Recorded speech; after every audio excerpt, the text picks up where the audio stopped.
So what do I mean by that? And what I would say is that if you go back 100, 500, not 100, 500 years ago, 1,000 years ago, and you describe the characteristics of water, here's what I would say. Number one, there's no stuff in the water. What do I mean by stuff? I mean aluminum and chlorine and chloramines and fluoride and glyphosate and birth control pills and Prozac and microplastics and a whole long list of about 100 other things. And I can guarantee that essentially everybody out there, except if you have access to a pristine spring, which maybe even doesn't exist anymore, all of you are drinking water with basically many, if not most of those things in it. There may be some exceptions, people with wells and all, but everybody drinking water from a municipal tap has most of those, if not all those things in it. So you cannot have stuff in the water and have it be healthy water. So that's step one. So again, all the water that humans used to drink bubbled up from the earth, from springs, or it ran over rocks in streams. And in doing so, it picked up all the minerals. And so not only did we have water with no stuff in it, we had water that had the entire complement of minerals, not just one or two, or I put some calcium or magnesium or something in the water, and now it has minerals.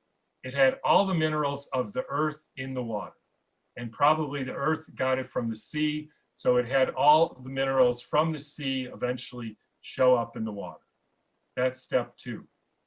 Step three is all of this water was moving, and in particularly in patterns that we now call vortices.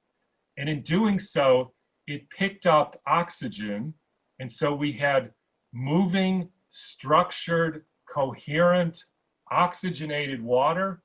That's what people drank. And now when we examine the sort of sacred waters like Lourdes and other places, we always find that they're oxygenated and structured, and that's essentially the definition of one of the aspects of healthy water. That's step three. You cannot have water that has no movement, that's dead in pipes, and that has almost no oxygen in them. That is not healthy water, and that's the water all of us are drinking. And the final step is, which is maybe getting even more esoteric, is this water that bubbled up from the earth or over streams was exposed to the electromagnetic fields, the energy, because we know that the function of water is to absorb all the energy of the cosmos and the earth, period. That's what it's doing in nature. That's what it's doing in our bodies. So this water in the streams was exposed to the frogs and the crickets and the birds and the songs of nature and the earth fields and on and on and on. So in a sense, I like to describe it as the water was sung to, and that elevated the energy level of the water. And that is the 4 steps of assessing healthy water.